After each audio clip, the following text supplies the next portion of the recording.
What's going on, everybody? Is my mic weird tonight, or are we actually starting off with No, audio? sounds good. Good. Yeah. Hey, is this all we've got? 5 of us tonight? That's Wait all. till So we far. started to ask about All the right. audio, by the way. Do what? I said, wait till we started to ask about the audio. Well, last time after I played a video, my audio was weird every time I played a video. And so I was worried doing the intro would make my audio weird. And now we spent 12 seconds talking about audio in the intro. It's good content. Who doesn't want to watch that? You don't want to watch five guys do tech support? That's the name of my next podcast. Holy crap. Welcome to the show, everyone. Hello. Welcome. Yes, thanks to Fink, we will have a good show. Thanks to So, Fink. He was first. Oh man, it's If you already ain't going. first, you're last. I gotta start looking at That's the not chat. true. You can I be forget second. It's even over You can there. be third. You can be fourth.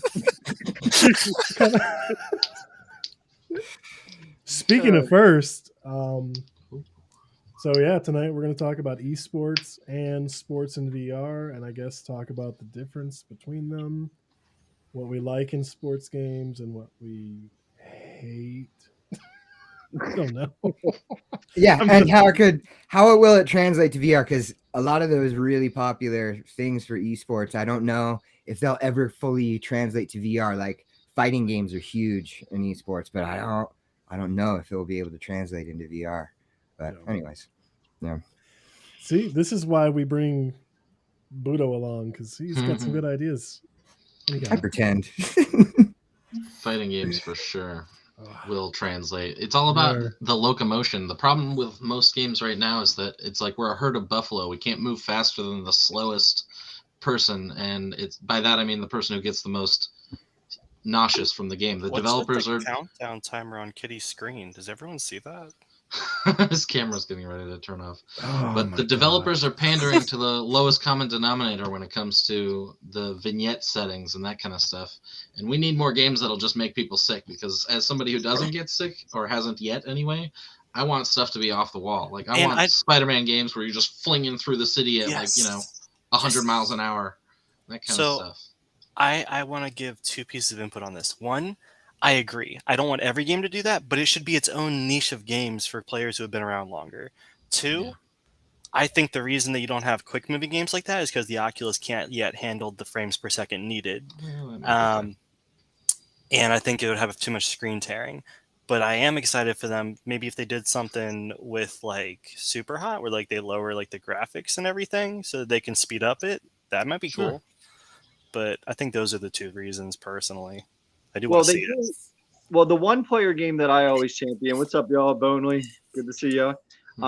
Is I always champion that game Resist, because that is swinging through the city fast as hell and flying around and doing all that. Like you got to get in there and try it one time. I know it's not multiplayer. They do have a ton of mini games on there that do have high scores and different things like that, so you can compete to get onto the high scores of the different mini games that are in there. But if you want the closest thing to Spider-Man, now I know Meta will say Swarm. I haven't played that one yet, but those are the How two much are they? examples is Swarm and Resist, as far as like being able to swing around like that. So they do have some of it, and the Resist there's no drag or any issue when you're swinging around. It's very clear, very nice. How expensive are they? So Swarm is $24.99, but I got it on sale. I think I got it for like $16. But it's a solid one-player experience. Multiplayer is in beta right now. It's just a race, but they say they want to add more to it. But it's a good time. But Resist is $20. I just looked it up. Resist, I've heard really good things about. I do plan on playing it when I get back around to single-player games. It was really fun. It wasn't crazy long. But the experience was cool. There were some really neat moments in it, and I would jump into it again just to swing around. You know what I mean? Just to get that motion, just to be doing that again. You can aim at any building and aim at the top of it and shoot a grappling hook and go straight up to the top of it if you don't want to like fly your way up to it. While you're swinging around, you can like shorten the rope, so you like it moves you faster through it. I mean, and that's why, but they did have a really interesting thing at the beginning, to your point about, not dumbing things down for people that have had more movement and whatnot. It's like the game starts and they did a really interesting thing. I'm not going to spoil, but they did a really interesting thing with the story that sort of brings you into the movement of the game. But it's not a straight up tutorial. It's not straight up dumbing things down to you. It flows with the game. It makes sense with the story, and it evolves you into the motion, and it brings you to that level. And they did a really great job of doing that. But then once you're going, that's it. Then it's up to you how you want to move and how you want to do things. And so I think that they've been the best game that I've played so far when it comes to something that really has a lot of motion, but not totally dumbing things down for you.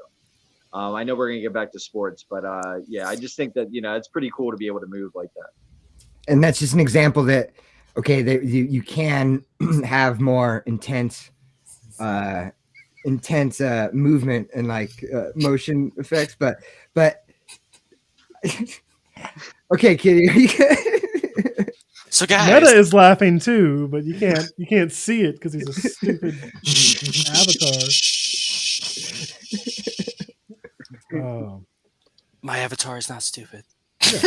Go ahead, Ditto. Sorry for interrupting you.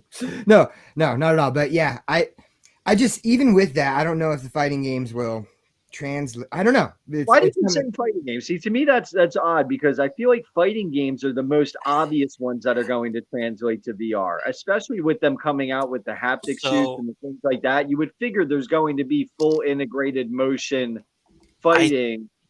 But a fighting game, an arcade fighting game, is about combo moves and pushing buttons the right way to do certain things. So Yeah. So guys, I think there is a game that currently exists before we maneuver back to the esports versus sports conversation, which is on the docket. But Well, fighting games are esports. That's how we got into the. yes, this is a good point. So there's a game that's a little bit controversial from my understanding, as far as like, is it good, is it bad? Like, people are in two different camps, kind of, which is Iron Lights. Like, it seems like people are kind of split how they feel about it.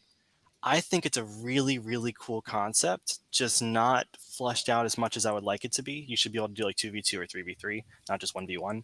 But it's like a dual style game where like you can pick your class, like sword or ninja or like paladin kind of, and like it's just straight physical combat with those items. And so when you move over to your enemy, time slows down. And so, like, it doesn't really necessarily matter how fast you're moving. What matters is that the movements you're making are the right ones. It won't keep up with you otherwise. And so there's a tactical thing about it, kind of levels the playing field a little bit for people who might not be as physically capable in VR to be able to still do a fighting game with other people who are, because it's more of a strategy-based thing mixed with the physical element. So I think that's one that's really well done that I'd like to see fleshed out more, that kind of bridges that gap. Because right now there is kind of this issue with fighting games in VR of, a lot of gamers aren't super physically fit, but they still love Mortal Kombat. You're going to lose that whole audience if you translate it 1-to-1 when you go to VR. Like, Thrill of the Fight is a great exercise. It might not win Game of the Year unless people are really in shape, in which case they might just be at an actual boxing ring. So the game slows down when two people get near each other? Yeah. So like, it starts out like you're on opposite sides of the arena, and like you can shoot, and you have to like save up your energy bar and stuff, and then you can sacrifice your potential health loss to increase your energy bar. It's this whole little mechanic, and then you can choose to pull over next to the enemy on the other side of the arena, and then when it does, they can deflect you, and you can attack them, and it slows down to like, I think like 40% speed. But what's really, really cool is at the end of the fight, you can play everything back at full speed. So like you can like save, like, it's actually meant to be exported like directly from any angle. You can record it from any angle, let you have a camera over like a 3D battlefield, and you can actually, there's a specific setting to like create a GIF and then export it, and it looks really cool. Yeah. But kind of moving off of that, like so that's the thing. So like, one of the things when it comes to like esports with fighting games, it's, you can see both characters fighting, like that's what you're watching. And I know that first-person shooters are still good in, in the esports world. Like, people like watching that. But I'm just curious if a fighting game like that's physical, will that be able to translate over to people wanting to watch it? Because I mean, that's the big important thing with esports. I is would that watch two wanna people watch who it. are really good at an Iron Light style game go at it. That'd be fucking entertaining. Especially making especially if video they're- it after the fact and get any angle you want, because that that'd be could get really dope. You Especially can when also it's like move the Hulk versus recording. Iron Man in awesome VR style or something, you know. Yeah, you can record it like in 360. Like you can like drone record it like throughout the entire recording. It's done really well. But to go to Siberian in the chat real quick about knock, as the knock connoisseur, knock is hard on the shoulders, man. Let me tell you, Beat Saber. I like there was a period when I was getting used to Beat Saber where like I would get really sore shoulders and kind of upper back, but like it does knock is a different muscle. Whatever it is, it's working. Like it makes my shoulders sore, man. Like after like Can't game use your 5, wrists as much. like You gotta really. You make it to 5 games, dude. well, I make it I past 5. think I usually my go like 20 max before I so stop. far But is 3 games in one night. Before I'm I'm like 3 to nah, 6. I don't want to play that much. no, I And usually, I for usually those go that like don't 10 or know, so. well, how would you describe knock? Like, what kind of game is that? It's Rocket League with arrows. archery. Yep. Yeah. Except for Exactly. whereas you might think that you're always on the field like soccer, it is very much like Rocket League. You're up in the air and stuff. Yeah. Cool. It's super fun. Yeah, I thought, you know what? I liked it, but I didn't like that. Well, you know what it was is that I felt like it was very clear from getting into the game that you were going to have to spend a really good amount of time with the game to get good. And So it's not as long as you level of think. competition in there's a huge gap That's where you're either don't know what the hell you're doing or you're damn near a professional. And so it's a little daunting when you first start because you really have no chance out there and it's frustrating. And so it's like it's one of those games where if you buy it, if you actually want to be good at it, you're going to have to spend a good amount of time in it to do that. And for me, it wasn't as exciting enough to take the attention away from a lot of the other VR games that I have. I couldn't see myself choosing it night after night over all of these other games. So to defend my boy Knock here, you gotta hold me back, bro. Hold me back. Knock, the aiming feels daunting when you get into it, but the moment you turn on the reticle, it starts to get a lot easier, a lot faster, because you then have an aiming crosshair. After that, it took me about a day and a half to get the aiming down pretty accurately. After that, it gets so. After about a week of gameplay, truthfully, what it comes down to is, do you have somewhat decent aim in real life at all? Because if not, it's not the game for you, bro. but if you do, I mean, it's good. So what it comes down to after about a week of gameplay is, can you place the block shields well? Can you do that effectively? Is your depth perception good enough and timing good enough to block the ball with the shields? If it is, you're going to be really good at the game. If not, keep practicing, bro. But to go to Fink here in the comments about the movement, that's part of what makes Knock a sport, in my opinion. Without that, Knock just flat out wouldn't be the same game. Because that's what gets your shoulders sore. That's what gets you sweating, is constantly grabbing and pulling, grabbing and pulling. That's where the workout is. I find it to be a really interesting mechanic, the way they made it work. Like once you get used to it, it's fun, it's different, but it is still very. I don't feel like it's intuitive. I feel like you have to learn how to move in that game. So it's And just I the mean, right one it's sends you up, the left controller pulls no, you around the stage. no. I get it. I've played. I can play. I enjoy it. I just mean like it's not intuitive. Like the way you move in that game doesn't Oh, no. make sense immediately in your head. It's not something you You know. expect. And I feel like that's one thing that's very important in any kind of VR game is intuition and like because you want it to be more like you're doing it. And Yeah. I know no one wants to use thumbsticks. And so they're all looking for a way to get around using thumbsticks because that's, you can play an Xbox and use your thumbsticks. How can you play VR and not use a controller? So I get it. But at the same hand, like the ski pole versus, I don't know. I tried both. I don't see the difference between the two styles. or I didn't notice the difference, but it's tough. Haha, I win. Budo. Okay. I don't but that- know about that. Double check. Go back to the final the camera finish there in the chat. It says Budo on my screen. Oh, my screen lied. Go on, we're Budo. fighting for who gets to talk next. For everyone who doesn't know, by the way. But that just started making my train of thought go into an interesting thing about that. Esports is, as far as I know, is always just people sitting down, or if they want to, standing up playing. It's weird that for VR esports, it actually could become kind of a sport in the sense that you're It's an being athletic physical. competition. It's athletic. So it's Mhm. interesting that there's a possibility of it being kind of more sporting and in VR. especially I think that's going to It's- completely change the esports industry. For those that don't know, the esports industry is one of the fastest growing sectors of sports in the world. And it's expected to like double or triple like every year for the next couple of years. Like it's a massive industry. But I Well- mean, I am much more interested watching someone physically move around to do like a sport that looks fucking gnarly on the TV screen than I am to sit around and watch basketball. Like that's just me as a gamer talking. Like I'd rather watch that shit. Well, and it's a neat transition because for League of Legends or Call of Duty, like there's a lot of brain training and there is training that goes into being better.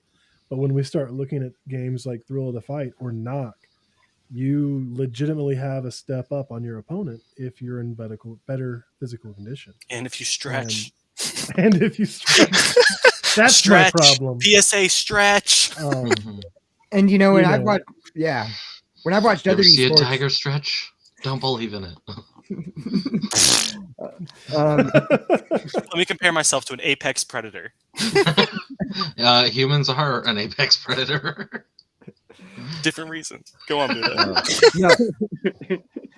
and that's in esports, it's funny how they will have either two separate cameras or they'll switch back and forth from the game and then the people playing it, on their controller. And if you were seeing a camera of a VR game and then some dude actually moving around all over the place like that just does sound entertaining.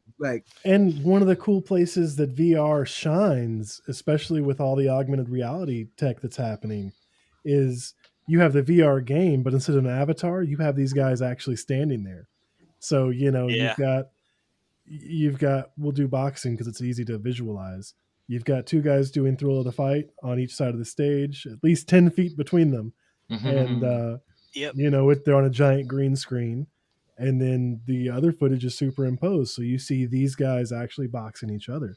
And Yep, you it's get, football with these the brain drone video damage. and but it is. And that's kind of the way the world's working. I mean, especially talking esports, because right now it's dominated by, first person shooters and I mean, is there really a lot of sports in esports right now? That's what I was there's thinking is an MOBAs. interesting It's point. MOBAs are a big MOBAs, thing in yeah. esports. Yeah, it's all MOBAs and stuff. And, So, I and mean- real time strategy like StarCraft. So, Yeah. this brings up this other whole idea of, it's almost like a new sport when you're talking VR esports, because And you will there's have these guys that come out of actual sports. Let's say they can't compete anymore in college basketball, but they've got the physical prowess to be really good at some VR sport, and especially games like tennis and golf that translate so well to VR. Like I could see Pool. it easily. Pool. I haven't tried pool in VR. I need to do It's that. pretty great, actually. But so like, well, I have a pool table, so I just do it here. But I mean, that's the other thing with VR sports is, if I'm going to play a sport, I could just go outside and play a sport, but I can't play Frisbee in space. So Yes. Echo Yeah. Arena is it Echo Arena? What's it called? yeah, I think Echo it's Echo Arena. VR. Echo VR. Like, That's it. That's a whole new thing. You're playing Ender's Game. Was it Ender's Game you're playing Ender's Game at that point where you're going around this crazy course, bouncing yourself off of 0G walls and playing Frisbee. Ooh, that Like, you sounds kinda can't- fun, actually. Oh, dude. And It's one of the first games I played, and I mean, it's kind of like Bonely going into the roller coaster game first. Like Okay. it will get I you might have to VR check this legs out. really quick because I mean, It's The zero enemy's G. gate is down. I loved the first player echo, or like single player echo. And I loved that. And then it was like, you have a multiplayer option. I'm like, oh, that sounds cool, but I didn't have people I wanted to play with necessarily.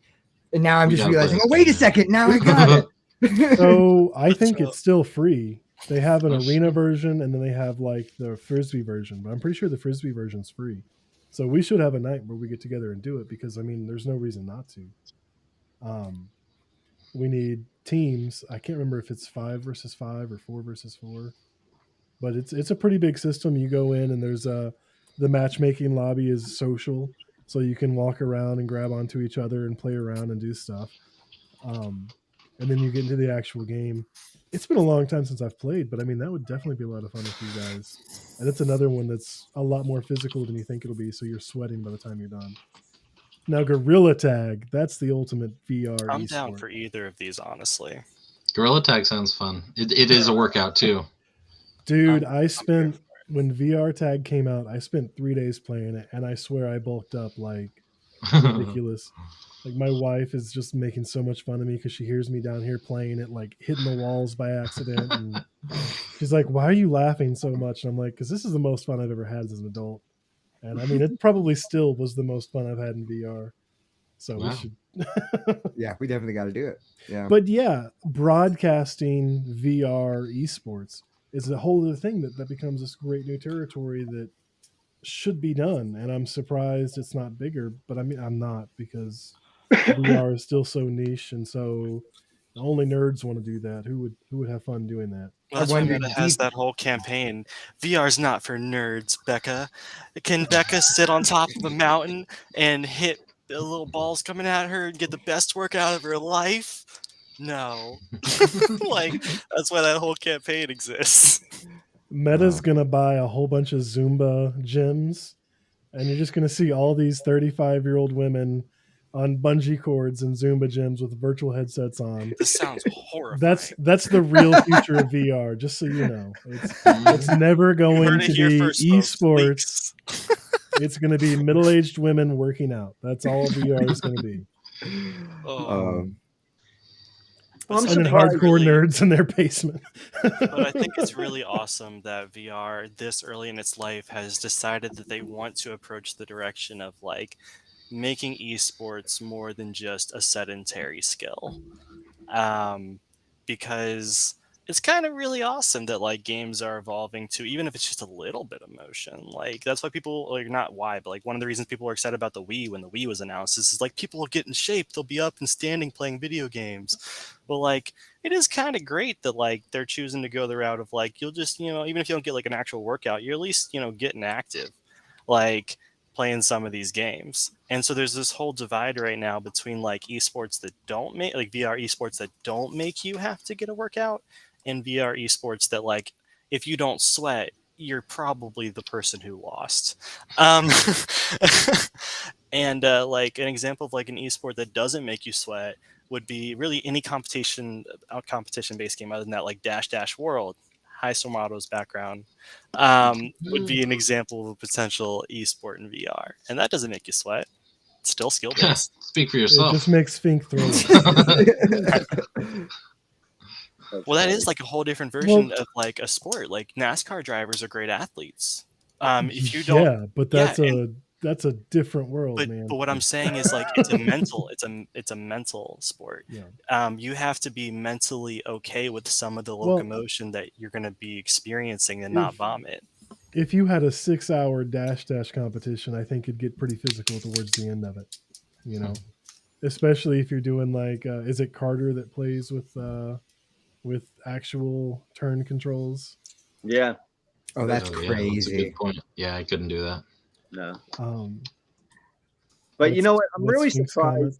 I'm surprised that that they don't have more football or basketball or regular sports games out there that function similar to what's going on, because it just seems like it would be a really easy, obvious transition. I mean, they wouldn't have to do much to get it going. If they did backyard football or backyard basketball, like nothing like in a stadium or different things, but just enough so that three people could play against 3 people or 5 against 5, and you could take a football and you could throw it and somebody else could run and catch it.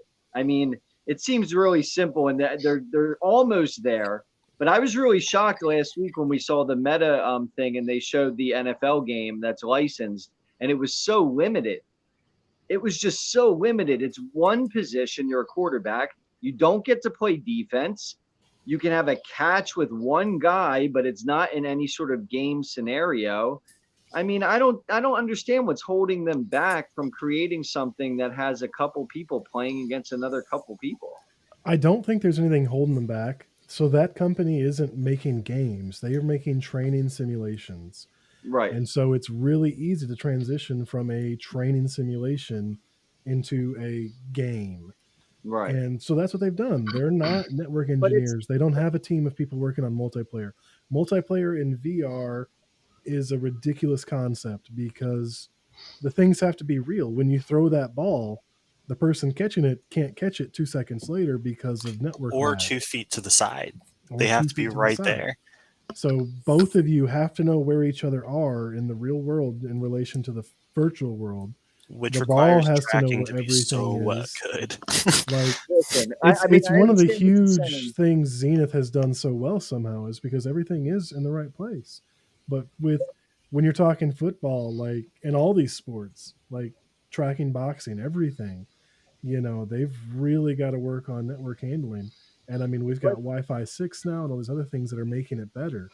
But I think we're still a ways away from having working multiplayer, like full on football or something like not that. full on, but I mean, even in the poker last night, Shermaldo threw a cup at me, and I caught it midair. He threw it right at me. I was like, boom, caught it right there. So if you can do it in the And I, poker, you can't tell me that people can't, do that. And then Super my fair point is point. also what, and my point has to do with sort of what I said originally about Dash Dash World, which is that there's a huge market for sporting games in the video game realm. It's like Madden is fucking huge. Like 2K, like the sports games are very, very big. So I'm surprised no one's even really Well, I tried. mean, I think that's part of the reason why you have to compete with that. Am I going to make a football game this year if I know that everyone's going to buy Madden anyways? And if people whose budget is I can only buy one football game, they're not going to buy my game. That's why you don't really see a ton of competitors to Madden. I don't really see us on the same exact platform as the console games when it comes to that specifically, because when you think about it, like these games, it's like we paid 300 for a headset and the games are 10 to 30 bucks, pretty much. Some a little bit more, some a little bit less. But, if you came out with a backyard football game and it was $15, I don't think that that's in competition with Madden. Like that, I don't look at those two things as the same thing. And I think it's one of these things that once somebody finally fucking does it, it's going to have a lot of success. And then it's just a matter of somebody taking the leap. I mean, I've seen some little demos for things, but it's like everyone's dipping their toe in. But once they release anything decent, people will be in there. I mean, I think that's a no-brainer. I So, think we're go ahead, Katie. I was gonna say I think we're back to that discussion of developers are afraid to invest that much time and money into it. Because they can just make Madden and make tons of money. So why would they bother entering an emerging market that still looks like a failure? Because of all the stuff happening with Meta, VR still looks like a failure to investors. So I think they're fine. Well, they leaked more of the Assassin's Creed stuff, so maybe we will have a AAA title on VR. But We They have a released a AAA lot of title these on things. VR. They where Medal of released a lot Honor of is a these. AAA title. Okay. So you can't. sticking on So model. esports.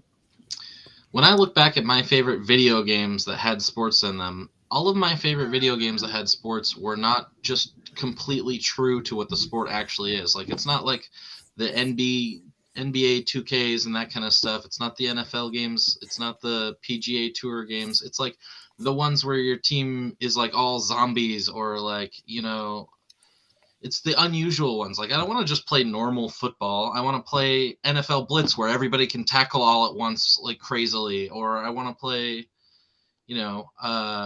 NBA Jam where you can like be on fire and everything you throw goes into the hoop. I want the games that are augmented from reality. That's why I'm in VR. I don't want to play real life in VR. Well, I wouldn't talk down on it because I mean, literally, so many athletes. That's all we did. No, like when I played basketball and was going around the country, all we did was compete in sports games. So true though. PK, NFL, Madden, like these things are staples within the athletic community. So for people that aren't into sports like yourself, like you don't really watch sports. We were talking earlier, you don't really know much about the sports. It makes sense that sports would be an interesting thing for you, but with this more gamer leaning kind of vibe to it. But for us and athletes, we like the simulated sporting games because you like to see how it translates. How real is it? How much is this player like he is in the game? How much can you do with that? Like, so, and not only that, as a young person, as a 8, 9, 10-year-old, things like that, playing those games, you would learn the game and you would learn the motion. Like I would watch basketball games playing them.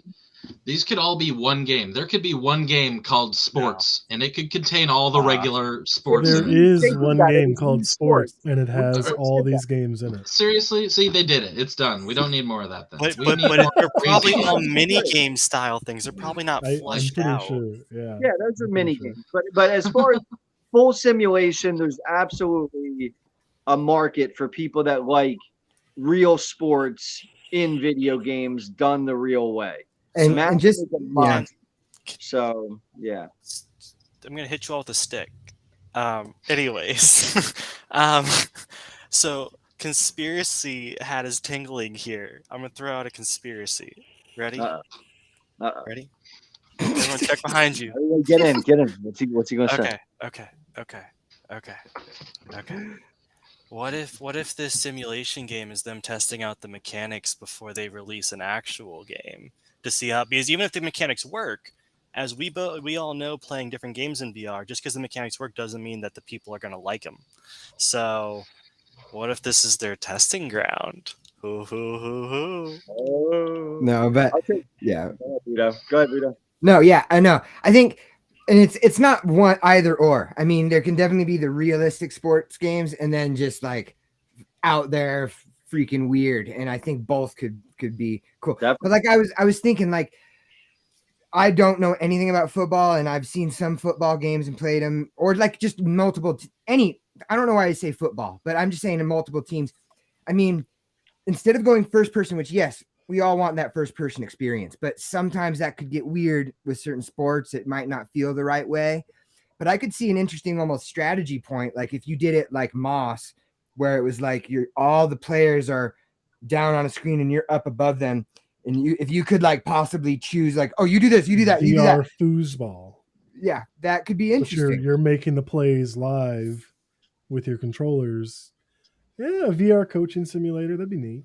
What's magnetic football? Do you remember magnetic football from back in the day? Yes. That's what it is. It's the new version of that. You would be over it. The things are moving on in front of you. I mean, yeah, it's something like that would be cool. That would be cool. And I mean, there are tabletop simulators out there that, would probably make cool use of that. Where you can control characters and draw your plays out or something like that, and then they run the plays. That would be fun. It would be interesting. I would be much more willing to play that than an actual quarterback game. Yeah. But my conspiracy to see, I'm seeing your conspiracy with my conspiracy. All right. My conspiracy is that they're releasing these games for sports that are more like training games because they want kids to get them and start training earlier with them to produce better product of players when they get older. Because I bet you every kid that's going to be a quarterback that has any interest in being a quarterback will get that VR game and will start working out with what they consider to be something to be like pro level working out, like workout mechanics things. And, you can eventually get a better crop of players if you have kids getting into the games earlier. To feed off that, just a quick 1-2. I find it less plausible that it's to train them than it is to get them hooked. The NFL is a giant industry worth a lot of money, and their fans pay them a lot of money for memorabilia and other stuff. Get them while they're young. That's it. There's Joe Camel.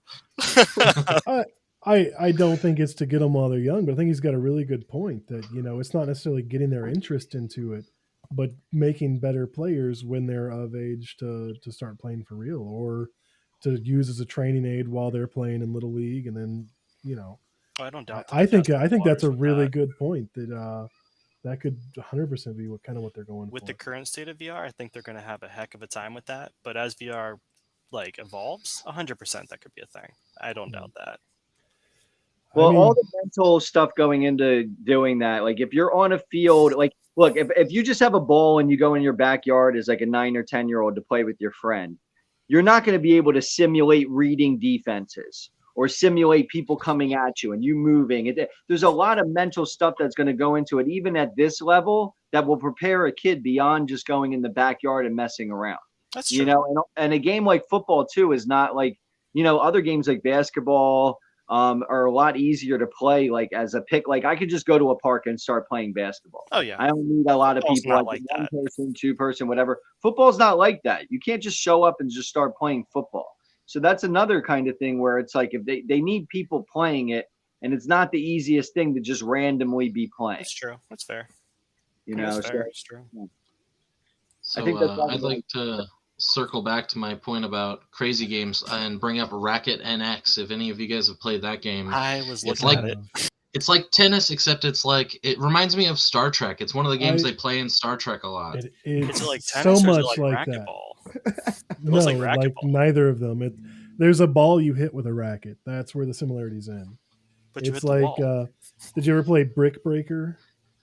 The game where you've got the little paddle that moves along the bottom and you break all the bricks. So you're knocking the balls and breaking things. It's more like that than racquetball. Old school. Agreed. But so I played Takes it when skill. it was on SideQuest. I see that it's actually like in the market now. Is it was still on Steam a long early time ago. access? Last time I played it was June 8th, 2018. It's in the Oculus Wow. market now. Yeah, it's there. I'm pretty sure But it's in the it's Oculus good. store. Yeah, I saw it the other day. It's a really cool game, and it's a really cool concept. I did get bored with it after about 15 minutes, but it's neat. It would be more fun if you had a friend to play against, or if you were actually good at tennis or something, which I'm not. But is that multiplayer? I didn't. I would assume Everything I that did there was is just one matchmaking person. at this point. It says single player, multiplayer, and co-op. There you go. So I could see how co-op would work. I don't know how a versus game would work if you're in the same.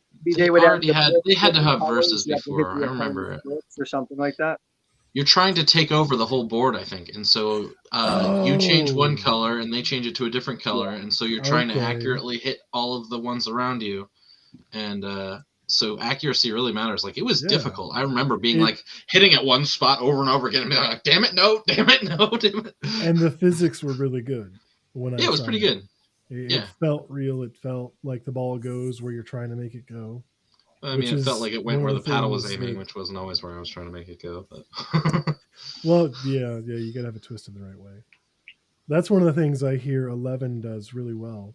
Is it called 11? I always wonder if that's what it's actually called when I'm looking at it. Yeah, it's called 11. Is that the score you get to in ping pong? I've never played real ping pong. You've never played ping pong? I've never played real ping pong. Some people I don't know if I've ever played with people that play for real. It's always been, I'm at church camp and we've got a ping pong table, so we play for 2 weeks solid and don't do anything else.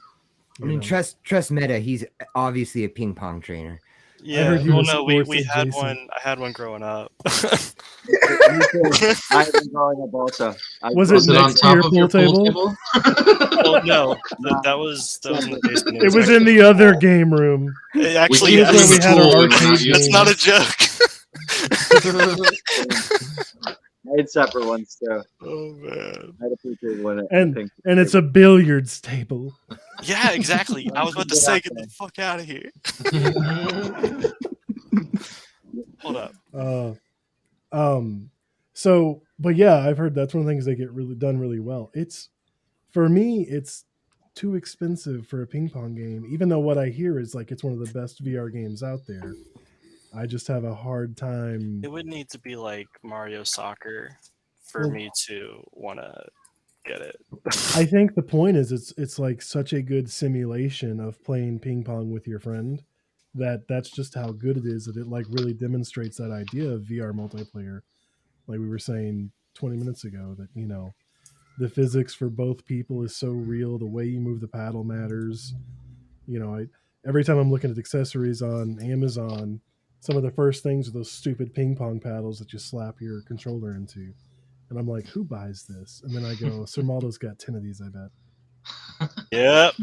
So what I was gonna say is, imagine 11 as you picture it now, and then mix it with the brick breaker game you were mentioning before. Do you remember how like you would hit a brick and sometimes it'd turn into 2 balls, or like they'd turn into stuff that would explode? Imagine if 11 had those types of upgrades. When you hit the table in a certain spot, all of a sudden the ping pong was explosive and it would blow their paddle out of their hand or something. Like.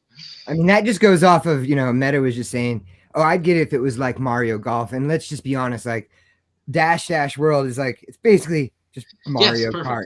And it's kind of like all the Mario sports games all do that thing where, yeah, it's like playing that game. But with this, also. Yeah, it's racing, but crazy. That's what I'm talking about. I wouldn't want to play a normal racing game that much. But Dash Dash is an arcade game. That's the whole point of arcade. Yep, that's why. And Mario I agree. I would rather play arcade sports than real sports. Well, there's a perfect example of this in VR right now, and it's the bowling. In bowling, they have the premium bowling, and then they have the Forever bowling, which is an arcade style bowling. Forever bowl. Bowling, you're actually bowl, huh?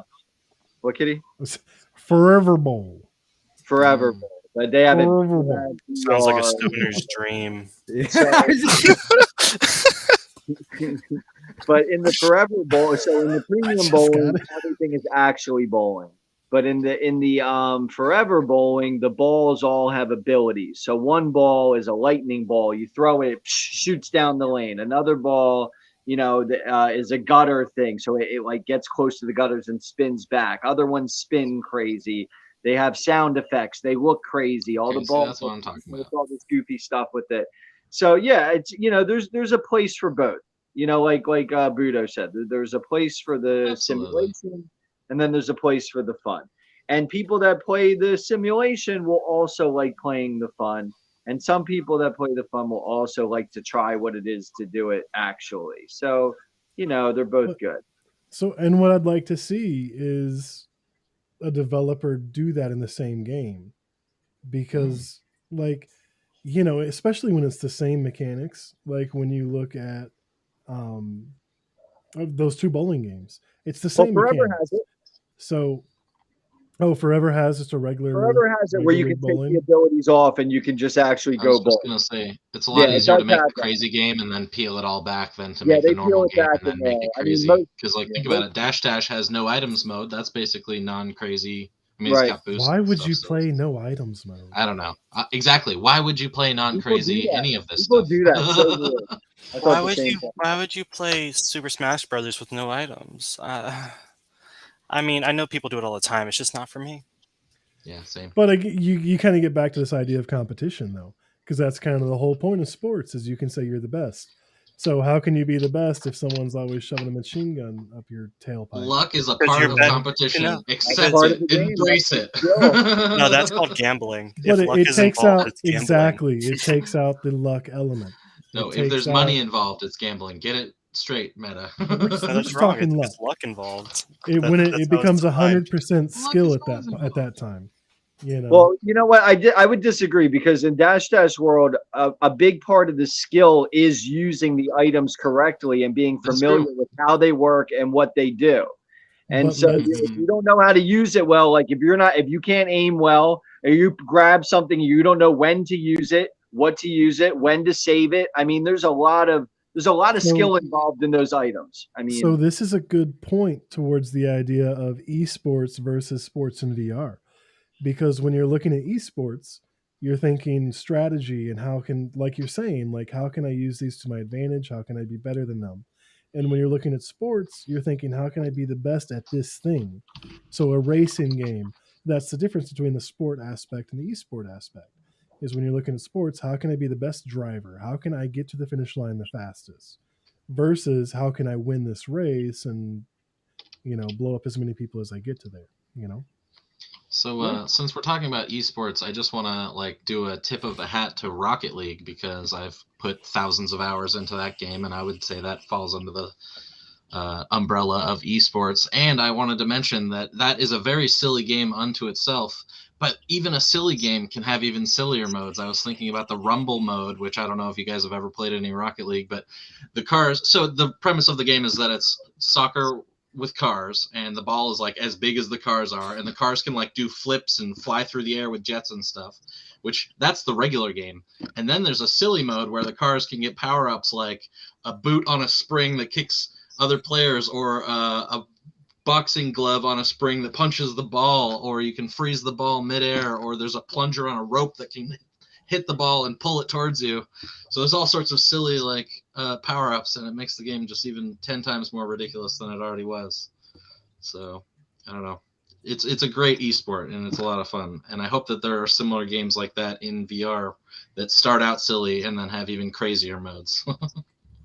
And, There and is a beyond, game that's out there called Sports Scramble. Have any of you guys heard of that or no? I downloaded it like 3 weeks ago when we were going to talk about sports, and then I didn't play it. I mean, that's what you're talking about. I mean, I haven't played it or whatever, but I was watching the preview for it, and it's like a mashup of sports. It's like you're playing baseball, but you have a tennis racket, and you're Okay. doing, you're bowling, but you have and it's supposed to be over the top wild. I think it'd be a good candidate for the first 2 hours, just because it's a party game and it looks fun, and maybe it'd be interesting for us. But yeah, give that one a check out if you're interested in just a wild, crazy, sport relevant kind of a game, but with all these like weird, silly things going on. Say And, the name again. It's called Sports Scramble. Okay. Let me see how much it is. I'll tell you. and just to get back to it, There's we a meant demo for it. we meant to mention it earlier, but we just forgot Fink, if you're still there. But Fink mentioned that he thought that VR esports will look like the drone racing leagues on TV, if you've ever seen those. And Kitty's like not agreeing because he No. knows all about the drones. Yeah. No, I'm big into drone race. I mean, right up here. That's some of my rig. I mean, yes and no. The thing with drone racing is it's still just a flat game. You're just using 3D objects. Um, it's hard to explain, but watching drone racing is also one of the most boring things you can do in life. Yeah, I've watched that. It's interesting, like you can It's- appreciate it, but I think It that is VR would without- be a lot different. It is without doubt one of the most fun, exhilarating things I've ever done and probably ever will do, but it's not fun. Now, as far as like the production and stuff like that, that's probably what it'll look like. You'll got guys in headsets playing a game, but when I'm talking about, or I think when we're talking about the production and live viewing of it, when you're watching the guys play or race, sorry, I play with drones. When you're watching them race the drones, they're all sitting there, and there's a lot of head movement because your brain does everything, but you're still static. And I think that's going to be one of the cool things about VR, watching a VR esport, is again like that superimposed idea of augmented reality where you've got two boxers on stage, or you've got, I can't think of any other sports, but No, I think like, and that could be an interesting thing if it comes to VR esports. You could have, because for instance, this is just known. Some people play in a chair, or some people always play standing, and that could almost be like if you're watching two guys, one's in a chair, one's standing. People could have an opinion like, "Oh, that guy sits. Oh, that's ridiculous. I can't believe he sits for that game." And then, or you're like, "Oh, wait, and I don't know." Like that could be a whole other interesting part of it. Well, I don't know. And I think we can all agree, and I mean, Meta, please speak up if you disagree.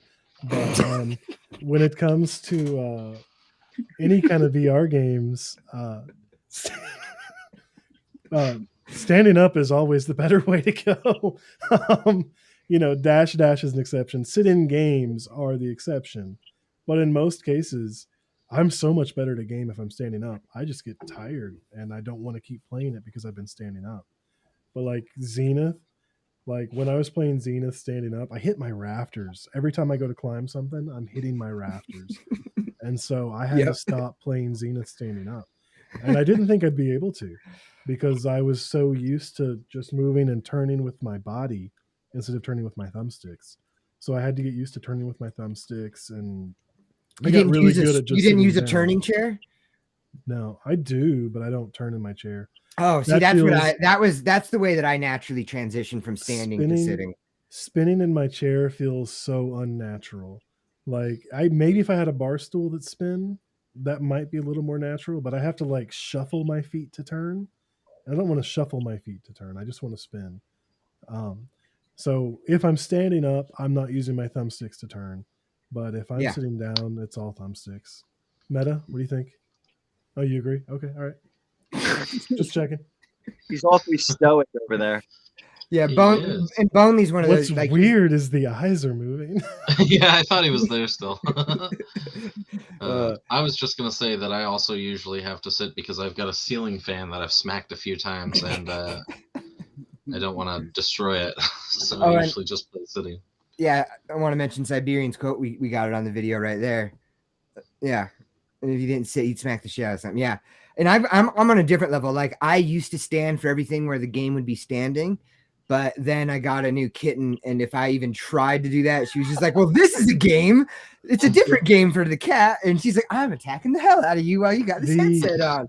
The first time I punched my dog, we had to start a new rule where she goes into her kennel when one of us is playing. Oh, it was sad, dude. She squealed a little bit, and I was like, "Oh no," because it didn't cross my mind. We were playing Beat Saber, and of course, she gets really curious. What's going on in here? And she just comes in and she's staring at me. I don't know she's right there, and I just popped her right in the head. And I mean it, dude. Do you know how bad I felt? Oh, That's gonna be a really like wildfire app once they have something that you can run while you're playing other stuff that can identify babies and dogs and children as they walk towards you and like pass them through into your game so you don't smack them. Oh, I think it's So, 100% going to happen with how they've have been you developing the Guardian system. Like that has to happen. have you tried the developer options in Guardian? You can actually I make forgot they. people and Yeah, stuff show up in it now. So Yeah. I it's haven't tried it yet. weird. They show up in 2D. So What? you know how like when you go to your Guardian, or not your Guardian mode, but your pass through mode, everything's in 3 dimensions. Yeah. But when you've got that feature turned on, it's in 2D. So it's a flat drawing in the spot they're at. So it's like 3 dimensional, but 2 dimensional. It's But so is it? But is it a weird. flat drawing of the actual image of the person, or just a generic? It's kind of like when you do like an outline in Photoshop, how you get like these weird things. Okay. You need to try it. It's Yeah, I should it's try kind it. of trippy. But Yeah. in my office, the walls are just too close. So if I turn and look, like the slats and weird stuff on my walls will pop in, and like this weird 2D line art painting. And Interesting. I was expecting it to be more like kind of like the shields in Dune. You know how like they almost look like Minecraft people. That's more what I was expecting, like blocky things to be in the way, and instead it draws them. It's so weird, but you should try it. Yeah. And I mean, it helps. Like my kid came in while I was playing, what was it, Ultimex, and I had it on, and the kid comes in, and I saw him walk up to me. So luckily, I didn't hit him or anything like that. He knows to stay back. He learned that one. He saw me. He also squealed. No. No, just joking. But yeah, it's a great safety feature. And like Sermaldo was talking about, with when we leave the concept of room scale and go to world scale games, there are actually places you can go to and they have their VR arena built in a physical state. So as you're walking around, you go to put something on a table, there's a table there. And they do kind of like escape rooms and little military Oh, ops yeah. and stuff like that. And it's on my list of things to do, but I don't want to pay $80 to play VR. It's Right. I just have a level where I'm like, I've got multiple headsets at home. I've invested in the computer to play this. I don't want to wear a backpack and an uncomfortable headset that 89 other people have worn that day to play VR. But I want to do this crazy room scale VR that's just set up. I mean, and it wouldn't have physical items that would relate to the VR world, but I'm this close to trying to rent out this for like a club kind of thing, a room at my local library. That it's a huge room, and Nice. and I've been like, what if I made a guardian as big as I possibly could, That and sounds could awesome. actually just walk around like a game? Like, yeah, might have to use the joystick every now and then, but it's huge to the point that I was like, that sounds like a really good idea. Like, it would be fun. So, Space Pirate Trainer, I think I touched on this game a little while ago, but it has a mode that's made for large areas. It needs you to get an area that's like 30 meters by 30 meters or 10 meters by 10 meters or something crazy like that. And it's got like a 2-player versus mode where you're supposed to be walking around and stuff fighting each other, but it's in a huge area like that. I can't wait to try it, but I don't have a big area to do it in. Isn't that how the paintball works? There's like a paintball in Rec Room or something like that, and it's full. You can do that seated. Huh? Yeah, Rec Room it's joysticks. You do a lot of walking. No, with but your there is a paintball game I saw where people were Yeah. actually moving around, like actually physically walking around their space and playing it. Well, you not- could. Yeah, you could. You Yeah. can do room scale. Yeah, and there's actually a work with, like, video a of a ramp or guy something? doing. Sorry. Go Well, ahead. I mean, Good it question. doesn't. You walk that way, and it just kind of locomotes you up. Because again, that's one of the downfalls of intermingling VR and the real world is you have to have the VR world built in real life to actually play it if you're going to do it that way. And there are there was a game on SideQuest, and you put it on, and it goes into pass through mode, and you draw out your space, and you can put in tables and everything, so you could literally draw out your whole house if you wanted to, and then you turn it on, and it procedurally generates levels around whatever space you choose. I've heard of that. So Yeah. if you draw What's it called? out, I can't remember it's been so either. long since I've looked at it. I think a couple if of you- games have actually done that concept. If you draw out a 5x5 square, it makes you go around these, and there'll be one corner where you kind of go through a doorway and it opens up. And so you could have this whole giant room, but there's a ledge that you can only walk on. So you might have enemies everywhere in this giant room, but you can only physically move there.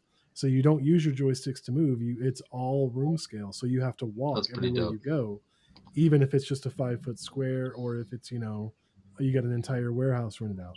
You can run around the whole thing, and it procedurally generates everything.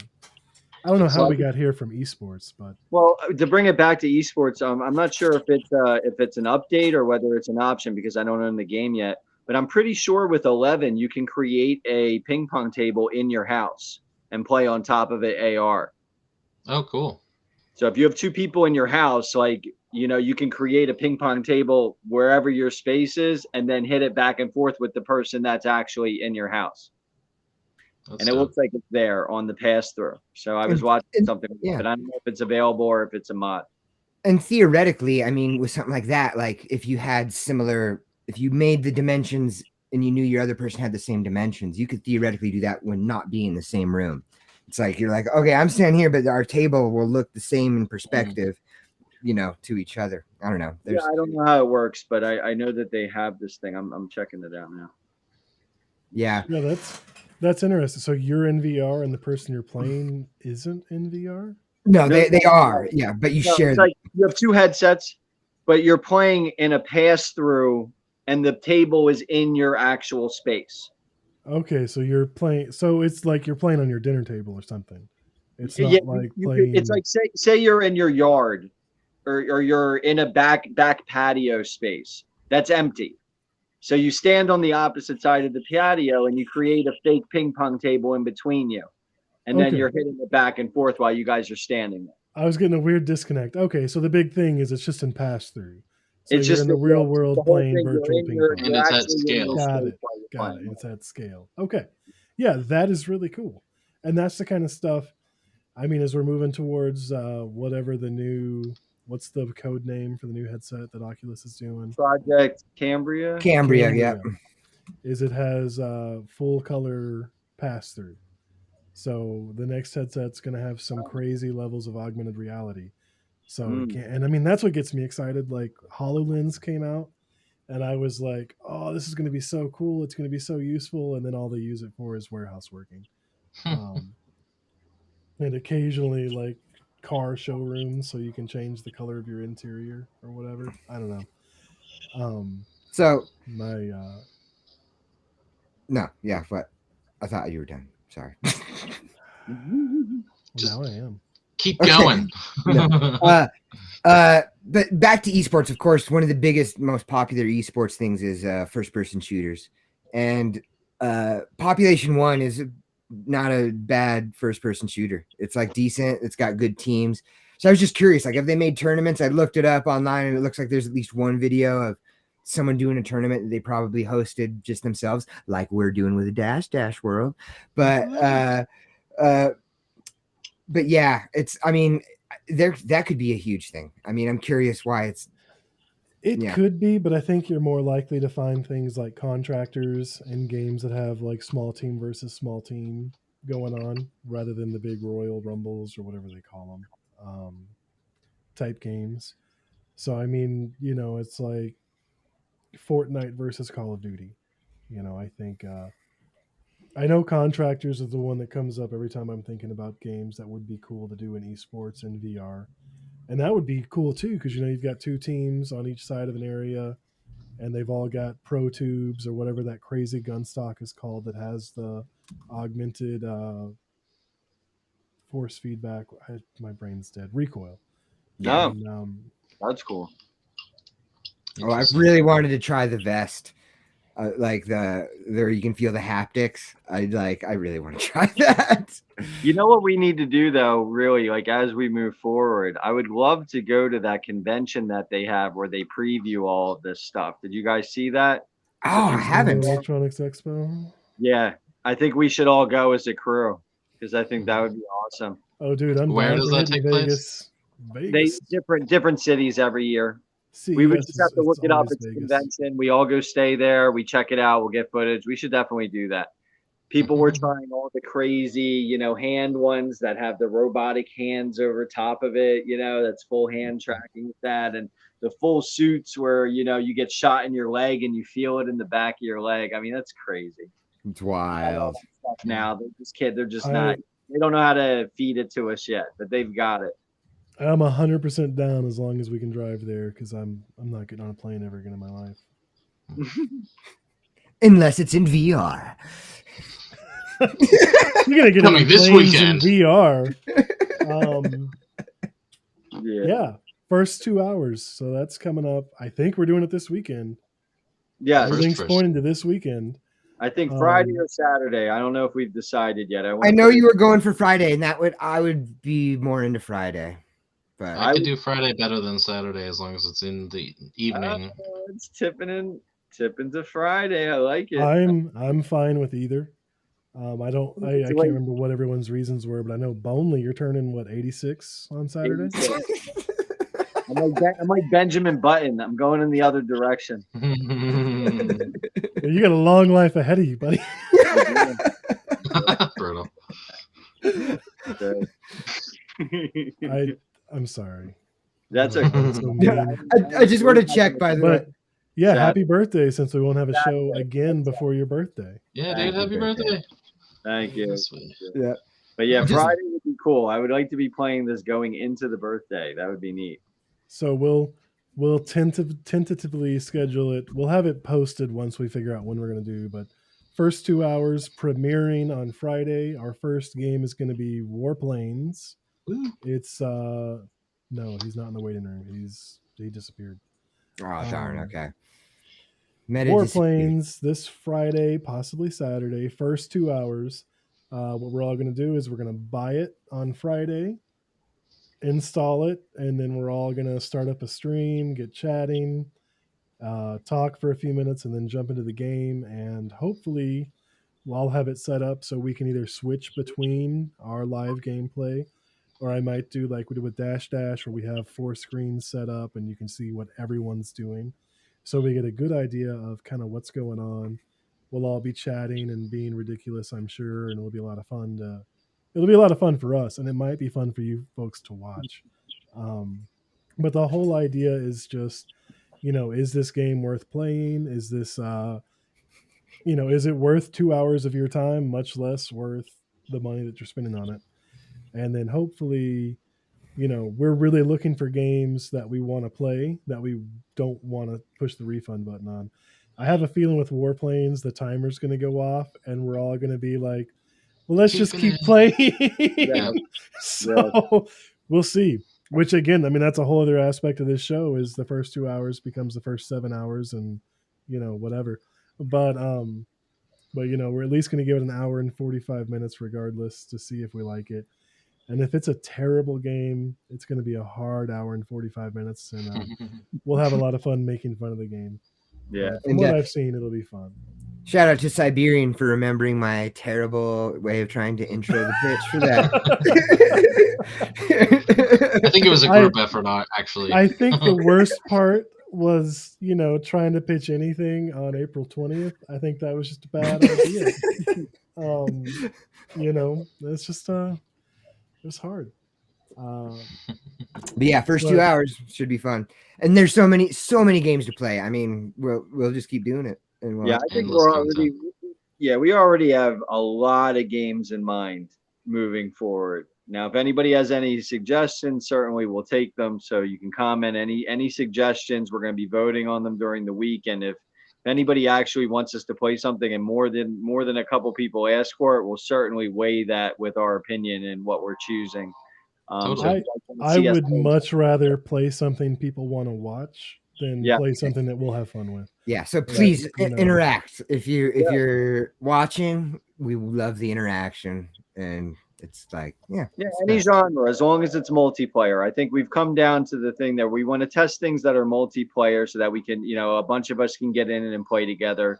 Doesn't have to be 8-player, 16-player like Vox or anything like that, but it's got to be at least a multiplayer. I think anything with co-op, I'm like not good for 2 hours, but Among Us, can't wait. I'm stoked. I'm also stoked. I've never played holiday season 2022. Yeah, 6 freaking months.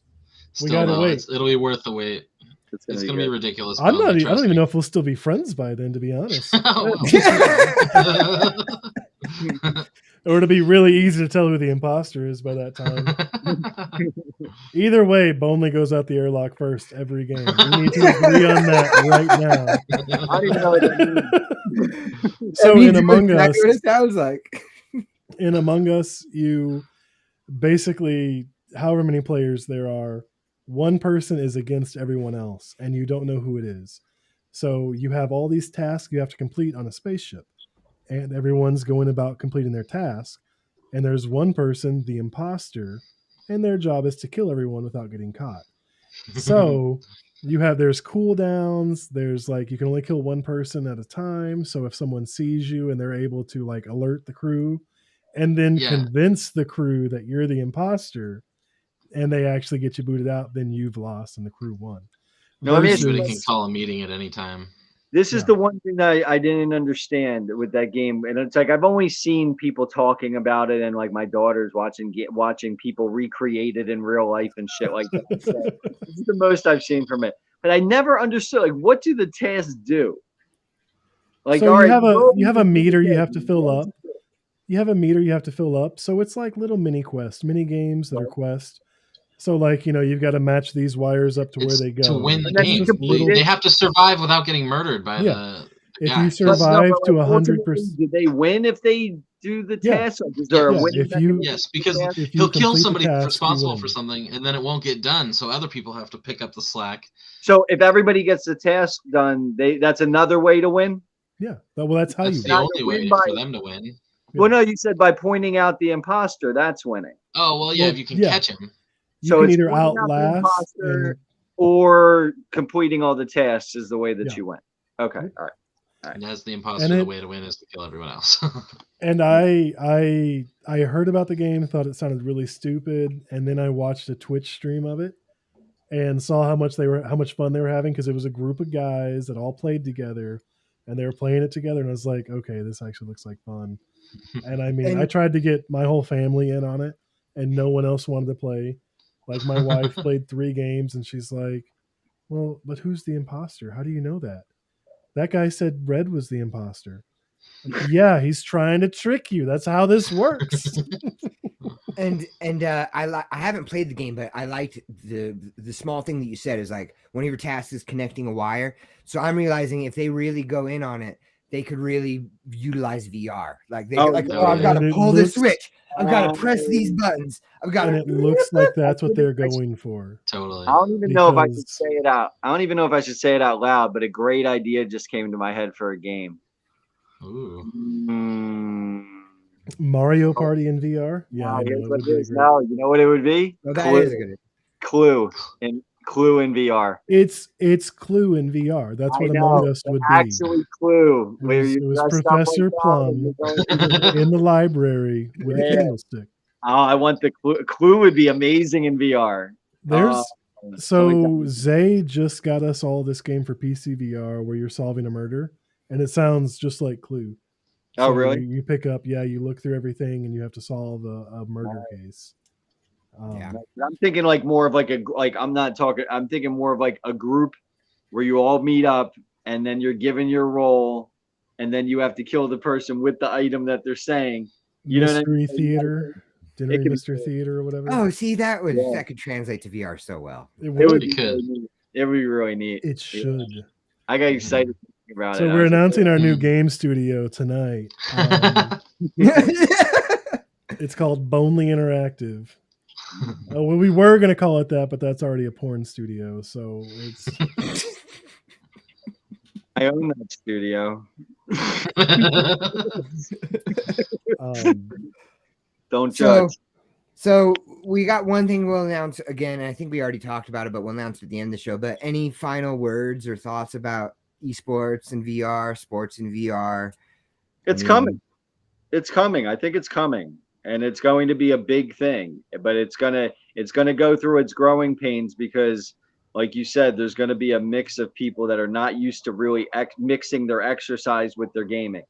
And it's like I think the younger generation, as they grow up, they're going to get more of an understanding of being athletic and using that within the games, and it'll get there. I think it'll get there. Yeah. Oh, yeah. Samaldo, any thoughts? I know you're loving Dash, and you're getting competitive with it. You're really trying. It's catching up to Bobo. I'm going to catch him and beat him. That was aggressive. Oh, we do have an exciting announcement for Dash. Yes, we do. We do have a new racer. Bobo wasn't bad enough. Now we've got the psychedelic to the racing league. Apparently, he was the top player, or is he just better than Bobo? He's number one on many of those numbers. Many of the races, number one overall. Hey, I was a solid 7th place in our race Tuesday. So we're talking in the world. I didn't see it. Did we finish the numbers for the? Did we finish our? No, Meta never posted them. Yeah. Okay. Thanks, Meta. So, Meta, if you've got a problem with that, could you say something? Okay. Yeah. But what's this tomorrow? Well, just if anybody watches the last stream that we did during the week, we're actually doing a live racing stream. In case you guys didn't know, so every Tuesday night we have 2 different races. We're usually streaming the first one at about 10 o'clock Eastern on Tuesdays. If you want to see us racing live. We had really good racing. The last week this past day was amazing. Both races first race had 8 people. Second race had 7 people, and they were really competitive. And next Tuesday with Psychedelic joining and everything, it's going to be really exciting, and it's going to be a fun watch because people are getting better. And my strategy with this was that with Bobo just running away with things in that first week, I wanted to get 1 or 2 other people that are really good because they can hold each other back with the items. And then we're in the game, because if you get 1 person that goes away, that's one thing. But if you have 2 or 3 that are still at that level, they're going to start getting hit with items, and you're going to see them fall back. I don't know. You'd be surprised how quickly the people that are that fast just get around the corner, and then you never see them again, even if you're going fast. They're going to be hitting each other. We'll see. It's I think Lonely's just tired of seeing Sir Maldo on the podium. You're gonna Yamato have to add stunk one it up more in that person to second get me race. out of third place, then, sucker. Yamato was great. Yamato was great in the first race yesterday, but you stunk in that second race, bro. Oof, You yeah, stunk. it was rough on You the were second 7th or start. 8th in the one. I was shocked. I had never seen you that low before. I know Yeah, it's a it was scratch. brutal. You could throw it away, but you Hey, know. but I pulled back it's a so cool third that place you- after going AFK for the start. So suck it, That everybody. That was who impressive. fourth That That or was very stupid impressive. impressive. You were hauling ass in that race. You And were and I just randomly checked the Discord, and Zakun, the racer Zakun, she said a funny thing about those results from Meta is like, those results are taking suspiciously long to get released. giving him time to do that photoshopping he was talking about. Right? Yes, Meta's gonna have a lot of points, I suspect. A lot more. It's like what the cap is 25, and somehow he's got like 60 in each race. Yeah. He's got bonus points for himself in there. He'll end up first overall. He only aims for me on several races for no reason. He's just right around me. I swear he's slowing down. I I'm paid him loving the off. rivalry. It's how he actually got all those poker star chips. He didn't win the Now, jackpot. I poker gave is him all to considered him. a sport. Cards is considered a sport. That poker VR, I was that just gonna Poker say. Stars VR is quite a game that they put together there for free. I don't see anything of that ilk. I would have paid for that game. That game is really well done. I'm not a poker guy, but after having played it, I probably would pay for it too. It's I that would have good. paid for it. I It's mean, if you're a developer, you could pick one of the most addictive things people have a problem with. Make it a game they can experience in real life at their house, and you've got someone addicted. I mean, I'm not a gambler, and when I sit down with PokerStars VR, I get to this point where I'm sitting at a table and I've got a slot machine and blackjack running at the same time. Now they've got roulette. Oh my gosh! Like, I haven't played in a while, and we've started playing this week, and you guys got me messed up, man. I'm losing all my money before y'all get on, and I've already done my wheel spin for the day.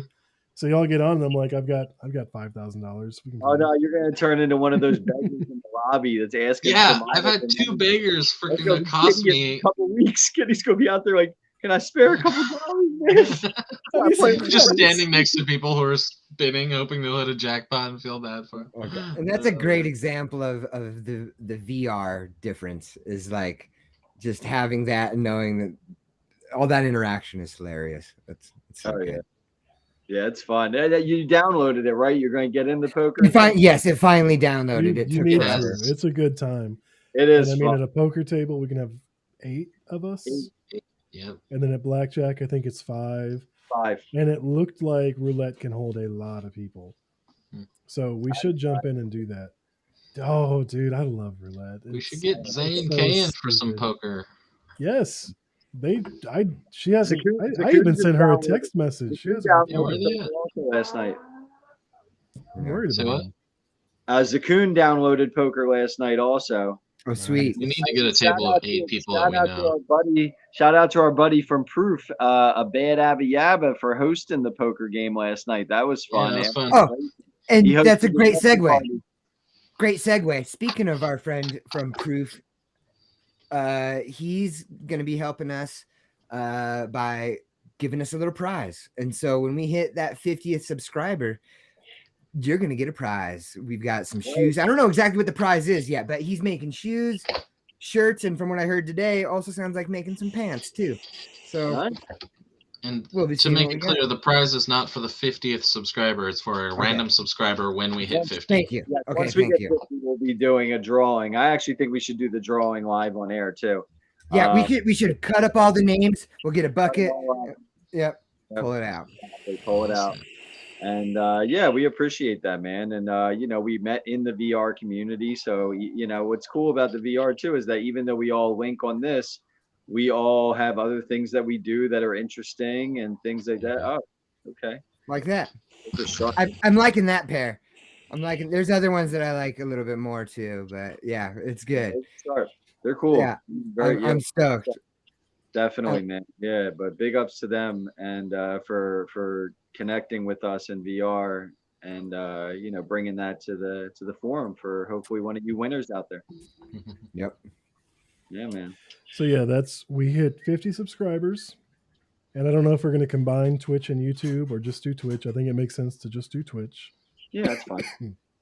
But we hit 50 subscribers, and live on air, we'll do a wheel of all our subscribers and give away something. And yeah, we still have to work out exactly what we're giving away.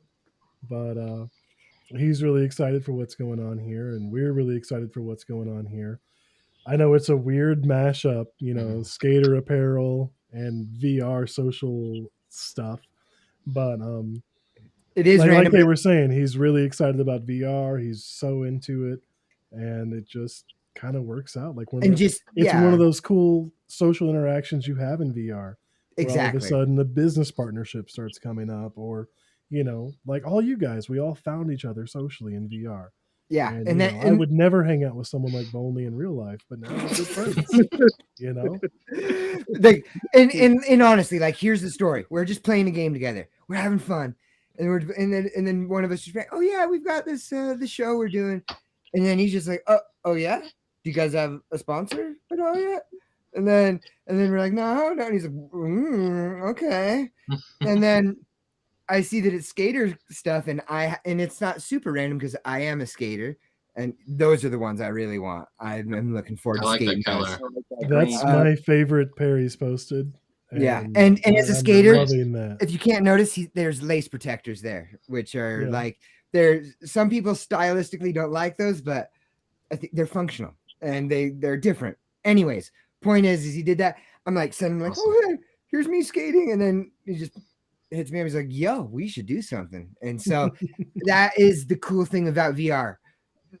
You don't normally just play a video game and pick up a shoe sponsor, but that's somehow been what happens, or I was gonna say, you don't normally play a video game and then pick up a shoe sponsor, but somehow in VR there's something that's like more inherently social and cool about it that really does connect people. What game were you guys in when you met him? Demio. The Heroes Hangout, which every VR game needs a Heroes Hangout space where people can hang out with each other and get to know each other before they actually enter the game. It's just common sense to do that, because before you play a game with somebody, and a lot of these games are lengthy, you want to know whether you actually want to play with the people or not.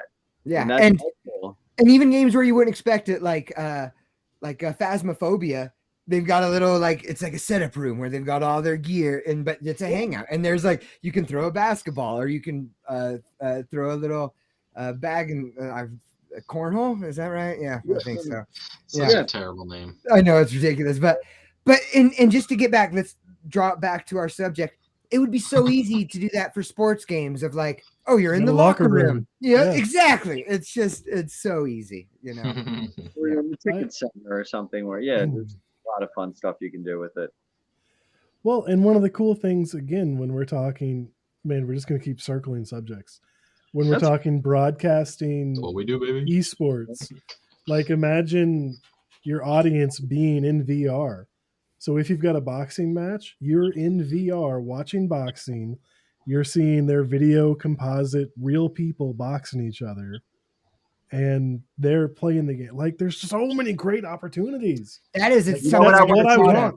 I never thought of that. Is that you could watch it flat or watch it in VR. You know what I want to see? I want to see something where you can be a commentator, where you could have sports or different things, and you're in VR and somebody else is there, and you can comment on the thing, and you can check out you being a commentator. You can heckle, yeah. You could be cheering, yeah, woo or boo. So hit him right there. In Phasmophobia, it reads what you say. So there's speech to text. The ghosts respond to you. You can ask them questions, they answer shit. So when you're talking about a commentating game, there could be something that actually judges how well you're commentating the game. You got the player's name right. Oh, you got their their scores right, or whatever. I don't know. That would be cool. I don't watch sports. I think that's clear. Yeah, that's neat. Dude, you just came up with a great game. No, and who would play that? Bonley would. You'd be surprised. And I mean, I wouldn't be surprised. And you know what? And one of the things about a lot of certain role playing games is that you take a different role. I'm doing this. I'm doing that. And it would be interesting. You could have a sports game and somebody decides, I want to be the guy announcing. And you can Right, have a guy who's like, I want to be the "Oh, ref. I'm me nuts." That was a See, foul. that- Get everybody Bruno's my, pissed at you. Bruno's my co-star already. He's ready for it. So Sir Monald, you said you could be the ref. Now, That'd be interesting. Yeah, that would I be cool. see that being a viable game that people would want to play. Hell yeah. You know what? That's That- very that's- interesting. They can recreate their favorite games and call it differently. Seriously, like I could. No, people do that because you can do all the simulation gaming, and people love simulation gaming. So you could simulate a football game, and you're a ref or a boxing throwing match, the or flags? wrestling. That'd be really cool. Oh, Yeah, I could. And- I could see that being that could get me into football because then I'd have to learn the mechanics of football, and then I would It should probably be want to called, watch like, football. Crooked then- ref. You're taking there's, bribes. like- That's how you make money in the game. It's like it's all to get by. Like it's hard to survive as a ref, so you have to You're take all calling a these bribes. game bad, and you get tackled by a. So My it's like throw the line flag man. here now, and so you have to do it. And then it's like, good job, you just called the play. How Oh the- God, there's a won whole it. quest line in this game now. Yeah, there would have to be. and obviously we want the games to play well and not have glitches, but that could even be a part of being a ref or a game. It's like, wait a second, that glitched No, in you the wrong glitched. way. I don't. Then it turns comedy. Yeah, that would be funny. Yeah, my cousin actually referees college football games. So, Oh. yeah. Yes. Speaking of glitches, so we've been asking Captain Kickass, one of our favorite people to play with, to kind of make some content for us, and he keeps obliging. And this is the first thing he sent me that I wasn't like, how do I censor this and make this okay? Good job, Captain. He's And been trying for us. We were like, dude, tone it down a little bit. he told me, he said, I never realized how family friendly I wasn't. I was like, That sounds like him. I mean, and He's a he's great guy. so great to play with. And I And mean, he's kind. He's not a dick. oh, dude, he's so nice. Yeah, he's And he's very nice. Anytime you see him in game, if he's not actively doing something with you, he's helping out people. Yeah. Like And I've watched him we'll be screwing apologize. around somewhere, and I'll be like, "Oh, I hear Captain. He's somewhere around here," and we'll go looking for him, and he's like helping people beat the shark boss because they haven't done it yet, or he's an awesome player. He's a great guy. He's hilarious, whether it's on purpose or not. I'm still not sure, but he is so funny. But anyways, so we do have a piece from him. This is the top 5, or I guess bottom 5, character designs in Zenith. So I'm Nice. gonna go ahead and it's pretty good. Hello, Zenithians! Captain Kickass here with my list of the 5 worst character designs in Zenith. Don't get me wrong, Zenith is a great game with some very unique and beautiful visual design, but not every monster is a home run. Here's my list of the ones that fail to impress. The Water Elemental. What am I looking at here? This guy looks like the illegitimate love child of a roll of tinfoil and a slinky, if that child had fetal alcohol syndrome. There is nothing vaguely fluid about the way this silly-looking beast blunders about. You want to start chanting boing, boing, sproing every time one of these monstrosities winds up for an attack. This thing looks about as threatening as Grimace from the old McDonald's advertisements. I keep having flashbacks of a weeble wobble that I had when I was a kid. Oh, he weebles, he wobbles, and he definitely falls down. This critter just looks sad and dehydrated.